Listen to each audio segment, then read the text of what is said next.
Arsene, let's look back at the Chelsea game. No goals, but a positive performance.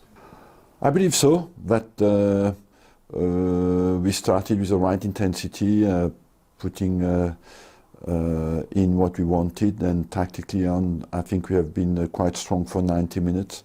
We failed a little bit in the second half to put the same rhythm into the game, especially in the first 20 minutes, and when you could see maybe the history of the recent years played a part, because we played a little bit in between. Do we really go for it, taking a risk and the gamble to lose the game, or are we trying to win it by without being stupid? And certainly the Monaco game had an impact there. You said after the game there wasn't much between the two sides. In terms of quality, is that true of the entire top four? Yes, I could say yes. I believe that all the top four teams of the moment had different history this season. Some started very strong, like Chelsea, and took advantage of it. Then Man City had ups and downs, a little bit, I think, as well linked with the African Nations Cup, where we lost players, and Manchester United and Arsenal had a slow start and became stronger in the second part of the season. At the end of the day, Chelsea will win it because they've been the most consistent from the start to the finish. Here's a stat for you. Arsenal haven't conceded a first half goal in the last 13 Premier League games. That's evidence of that new security at the back. I believe it's more down to psychological ingredients, you know, that you start without any hesitation, you start with strong belief and with a strong determination. And you always want as a manager to get your team to have a strong start and to put, but that has to be linked with belief. And the belief comes from good results, and good results come from good starts. So it's a little bit vicious process. But we have improved on that front because we have a better defensive stability. A word on Alexis. He was on the receiving end of a few heavy challenges against Chelsea, but that kind of treatment seems to galvanise him, if anything.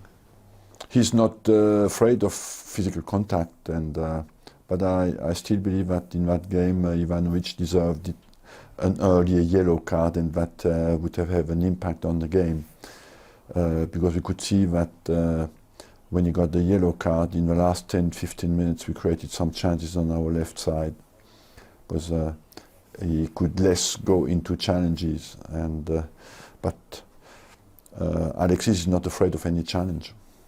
It's his first season in this country, still going strong. Are you surprised by his endurance? Yes, a little bit, because not so much on the physical front, but more on the mental aspect. You know, he's always wanting to go, he recovers so quickly mentally, because we are not all equal in front of that mental stamina. Some are every day ready for a go, some need to recover, you know, because it's very demanding. Big games are very demanding on the stress and on the mental aspect. So some people need to recover longer than others, but he looks to be one of the guys who every day is ready for it. In terms of his productivity, his contribution, if you cast your mind back, can you recall a player ever having a better first season?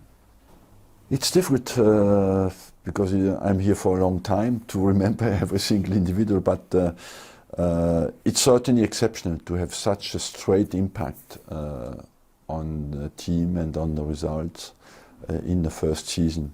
So for him, the challenge will be more, showing the second season they can do the same and even better. Hull City on Monday night. It's the first of 2 consecutive Monday night games. It's quite a rarity. Is that an advantage or a disadvantage to play after the other teams? I believe that top level competition is to face a challenge and find the solutions, you know. Ideally you want to play Saturday morning at 12:45 and win the game, and look at the other teams, how they do. But when it happens on Monday night, I don't think I did in terms of advantage or disadvantage. I just think it's a challenge, and we want to win the game to finish as high as we can. Hull were having a terrible time of it quite recently, but they've beaten Palace, they've now beaten Liverpool, they're on an upward curve now. Yeah, they look like they're getting out of it. I always thought they would get out of it, but it's not much time to go, and they found maybe the results at the right moment. So we have, of course, a big challenge in front of us, because Hull, we know them well. Played them last year in the Cup final, played them this year in the Cup again, already at home in the Championship, and we know that they are a good side. Yeah, this will be the 5th game in 12 months against Hull. What are their big strengths, what are their big dangers? They look at the moment to be, they have two strong aspects, strong defensive compactness and big pace up front with Ndoye and Alako, and on the flanks they have El Mohammadi, that we know well from Cup final as well, and from a Championship, who is providing good crosses. So that my team is very quick on counter-attack, and so that for us will be certainly very tricky. It's fair to say the title's probably gone. What kind of impact would it have on your squad to get 2nd place? You want to finish as close as possible, you know. What is success for you? You want to go out of a season and think you have given your best, and until the last game of the season, and finish 2nd. It's better than 18 teams, you know. You want more because you want to finish 1st, but still all the teams behind you would exchange that. But we have a difficult program now, because we have Hull, we have Swansea, we have Man United as well away from home. So the earlier we can do that, the better it is. And what is the most important for us is the consistency that we have shown until now, where we have to push it through to the end. And that is our real challenge we face after we see where we finish. But it's in our hands, and it will be down to the quality of our results.